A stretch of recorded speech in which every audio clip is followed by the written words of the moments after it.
હવા ભરતી વખતે ટાયર ફાટ્યું, ડ્રાઈવર ઉછળ્યો। નમસ્કાર મિત્રો, સમાચારમાં ફરી એકવાર આપનું હાર્દિક સ્વાગત છે। સમાચાર શરૂ કરતા પહેલાં જો તમે ચેનલ પર નવા તો ચેનલને જરૂરથી સબસ્ક્રાઈબ કરી લેજો। તો મિત્રો, બસ સુરતથી ચૂરુ જતી હતી।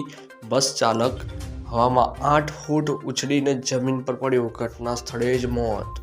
તો મિત્રો, સમાચાર છે કે હવા ભરતી વખતે બસનું ટાયર ફાટ્યું। ત્યાં હાજર બસ ડ્રાઈવર હવામાં 8 ફૂટ ઊંચે ઉછળીને નીચે પડ્યો હતો। તેનું ઘટના સ્થળે જ મોત થયું હતું। બનાવ અજમેરના રૂપનગઢનો છે। આ ઘટનાનું કંપાવતું દ્રશ્ય પંચરની કેબિન પાસે લાગેલા સીસીટીવીમાં કેદ થયું હતું। મિત્રો, આ સમાચાર અજમેરના હતા। નવા સમાચાર મેળવવા માટે આપણે ચેનલ સાથે સતત જોડાયેલા રહેજો। ધન્યવાદ।